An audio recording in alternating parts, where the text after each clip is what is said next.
This is the story of the Arctic convoys, the most deadly and hazardous missions of World War II. Their cargoes of weapons were crucial to Russia's survival and the Allies' defeat of Nazi Germany. Yet for the men who sailed the ships and defended them, the convoys demanded endurance beyond the call of duty. It was freezing. In fact, my nostrils did ice up. And if you want to know what that was like, it was like red-hot needles being stuck up your nostrils. You daren't allow your eyes to water because they would have frozen over. Each seaman knew that at any moment his ship could be struck by a torpedo. The weather was coming up, and all of a sudden, bang! There was this flash, a shudder, and fire. Bloody hell. Words to that effect. The captain said, "Go to your lifeboat station, boy, and good luck." 1 in 6 Allied ships were sunk by German U-boats or bombers, with a loss of 3,000 seamen. We owe such a lot to them that didn't make it. And they were just ordinary kids, and they were good mates.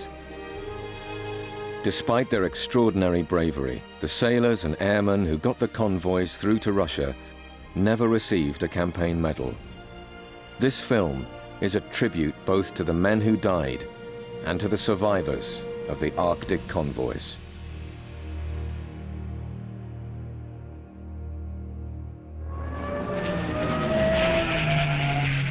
Germany's invasion of the Soviet Union in June 1941 made it vital for Britain to help its new Russian ally secure a second front against Nazi domination.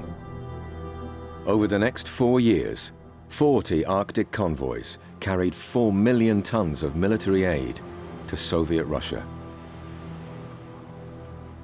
But the sub-zero temperatures and ferocious storms faced by the Arctic convoys meant they had a fearsome reputation. Austin Byrne joined the merchantman SS Induna as a newly posted Royal Navy gunner in 1942. The gunner said to me, "In 8 days it'll be colder than you've ever known it be in your life." I didn't know what we were going to. I know the Arctic were bad, but I didn't know it were as bad as it was.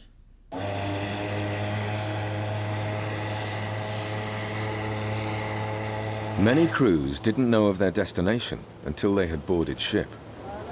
Wartime donations from a grateful public sometimes gave them a clue. Tony Winterburn remembers the day he joined ship as a junior radio officer. When we shared the stuff out in the ship, I got a woolen hat, and pinned to it was a note which said, "Knitted by a chorus girl of the Dancing Ears show in London." And I thought, how wonderful to have a hat from a chorus girl, and I've still got it. And here it is. And it was then that we discovered where our destination was going to be. It was to be North Russia. Ships bound for Russia left from ports like Bristol, Liverpool, or the Clyde.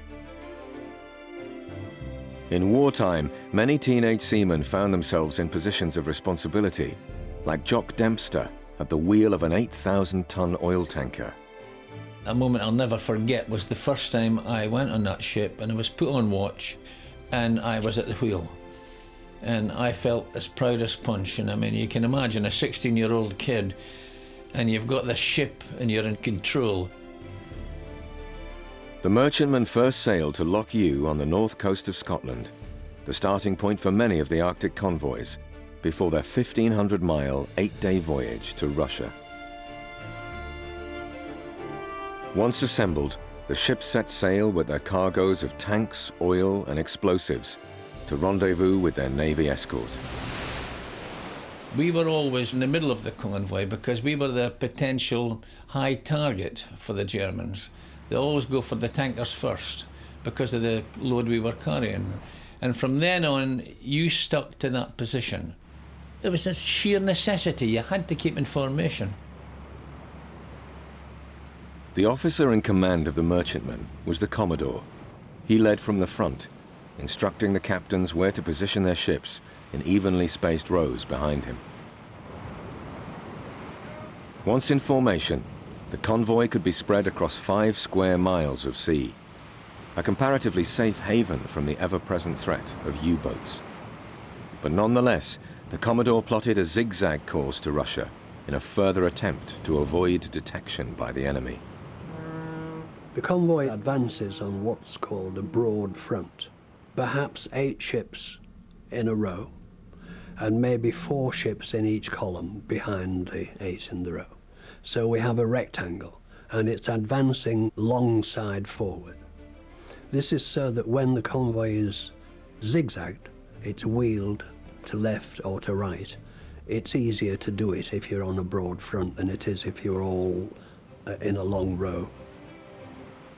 You had a ship ahead of you, which if you were on the wheel, you rigidly followed that ship. Bit more difficult at night because there's only a tail light on it. But you had what they call the officer of the watch on with you. In my instance, it was the second mate. So he too was responsible for making sure we kept our station. He would say, port 3 or 4 degrees. I would immediately say, port 3 or 4 degrees, sir. And I'd bring it 3 or 4 degrees. Everything he said, I would repeat as I did it.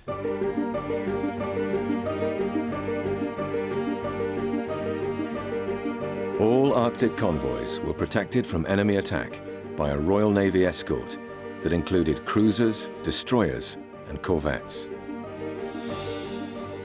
The naval force also included an aircraft carrier, so highly prized it would be allocated its own protection. There could be as many as 50 warships sailing to complete the convoy. Morley Wheeler served on HMS Tracker as a Fleet Air Arm pilot in 846 Squadron. We, with our immediate escorts, knew their position, and eventually, particularly on the first day that we were at sea, everyone was getting into position. Once the combined formations finally embarked on their Arctic convoy, the seamen of both British navies had plenty to do. Albert Malin was a junior rating on his first corvette. Us as a corvette, there were 92 of us on this little ship that's no bigger than a fishing boat. They do say they'll roll on wet grass, and she sure did. Roll, pitch, yawn. We had the job of shepherding. We were a sheepdog. We'd go round the outskirts of the convoy, keeping to our one side, because there were corvettes on the other side doing the similar job, and tending to anybody who was in trouble. Air patrols were a vital part of a convoy's protection. Crews flew over an area of 150 miles searching for U-boats and enemy bombers. But aircraft carriers would often become separated from the convoy as their captains positioned the huge ships for the optimum safety of the air crews. The carrier needed to be directly into wind so that the aircraft taking off or landing is going straight down into wind.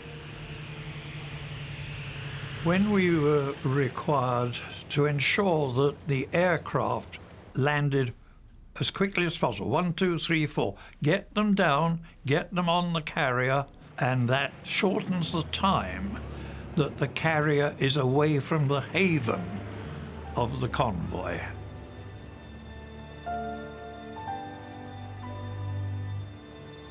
The convoy always looked impressive, and to see these skippers having to keep position and keeping it sometimes in thick fog without charging into each other. I took my hat off to the traditional British seamen. They were wonderful. But as the armada of ships entered the Arctic Circle, these seamen would need to draw on centuries of stoicism to survive the bitter cold and violent storms that were the stuff of convoys to Russia.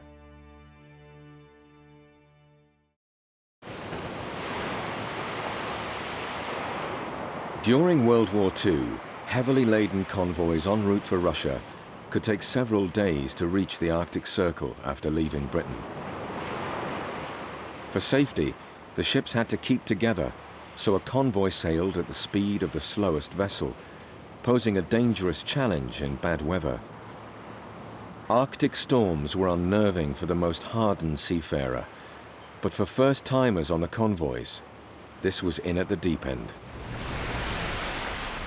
The seas were tremendous. The ship were climbing up, and then it were over the top. You seemed to balance, and then you went down, down, down, and you could see the bow going in, and the water coming over the bow halfway up the ship, and you're thinking, come on, girl, up, up. And then she left you, think, oh, thank God, good girl, good girl. And that, when the penny dropped, we are in a bad way. The storm was terrific. The seas was hit the bows of the ship and roll over the forecastle and over the bridge, tons of salt seawater just pouring down on top of us. We were very close to capsizing, and it seemed a long time we was on our side, and I was willing the ship to come back on an even keel, and it was pouring with rain at the same time, and it was bitter cold. And after a while she just groaned away back, and back out she come onto an even keel again. Wow, I thought, now I know what it's like to be in the Navy.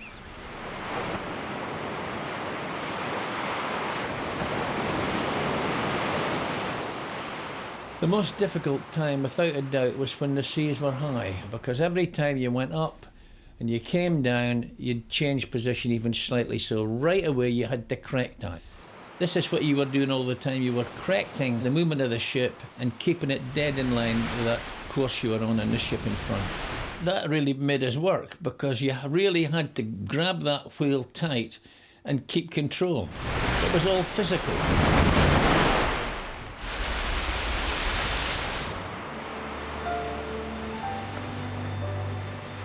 Rough seas added to the difficult job of keeping a lookout for U-boats.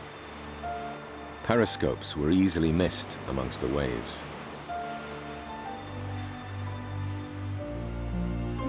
Doug Joyce served as an able seaman aboard the cruiser HMS London. Part of my job is the lookout. You've done hour on, hour off, roughly, because it's too much strain on the eyes, you know. The binoculars were ever so strong.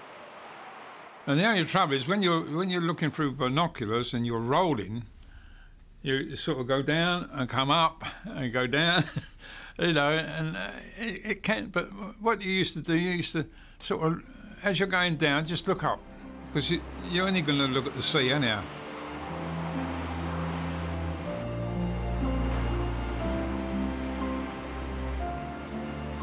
As the convoys sailed to the ice edge of the Arctic Ocean, sea spray began to freeze on railings and decks.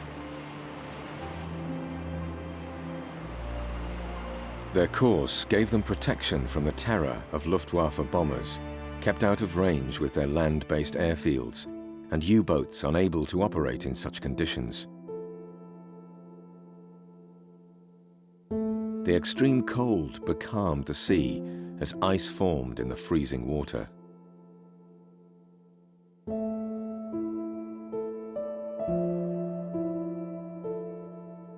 But for old salts and novices alike, the sub-zero temperatures made sailing tortuous.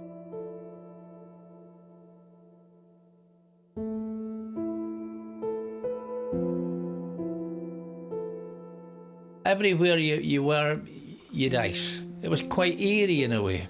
All you could hear was the throb of the engines from all the other ships. But when I looked, you saw these ships and they were all coated in ice. They were like phantom ships.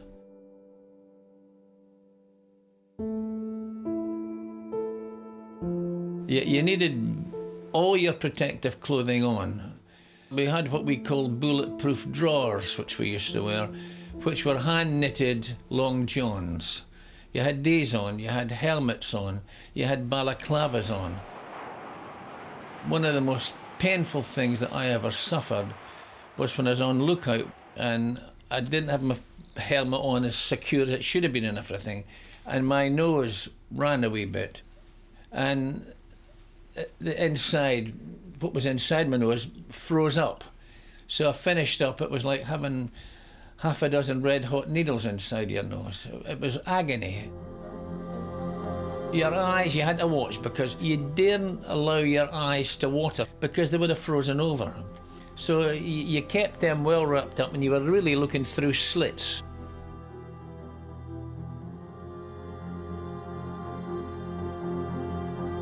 You mustn't touch metal with your bare hand, otherwise the skin freezes to the metal instantly, and when you pull it away you leave a bit of skin on the metal. We were given another piece of advice, which was, of course, you mustn't, under any circumstances, urinate in the open, otherwise you will get a nasty shock and you're likely to get frostbite in your vital parts. The huge quantities of ice that formed in the intense cold particularly threatened the stability of the larger warships, such as the cruiser HMS London. Gun barrels doubled in weight, and ropes and rails expanded vastly in size. When the ice started coming over, it could be up to 2 inches round.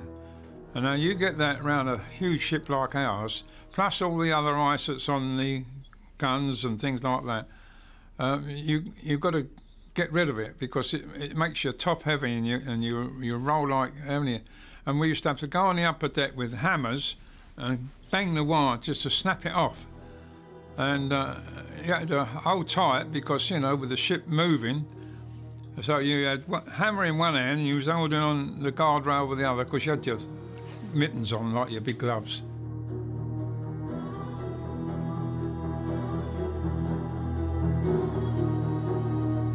The decks of aircraft carriers also had to be kept clear of snow and ice, as search patrols operated even in snowstorms.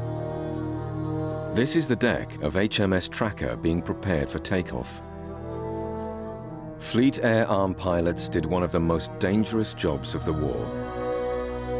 The search patrols for U-boats were usually 3 hours. There were the odd occasions when the radar seemed to indicate that somewhere hidden in that snowstorm was a U-boat. You didn't know, but you would go in hoping you might find one. The ship's company consisted of 15 aircraft and ground crews of the Fleet Air Arm's 846 Squadron, supported by 600 Royal Navy officers and ratings. There were a variety of aircraft suitable for escort duty on the Arctic convoys. For 846 Squadron, the Fleet Air Arm selected Grumman Avengers. I was a great fan of the Avenger aircraft. Its handle was magnificent. The range of the aircraft, its top speed, you name it, it was damn good. Takeoff and landing was always a perilous time for crews in the turbulent seas of the Arctic Ocean. Highly trained pilots often had to perform superb feats of skill to get their crew safely landed. But nonetheless, thousands in the Fleet Air Arm were killed during the war.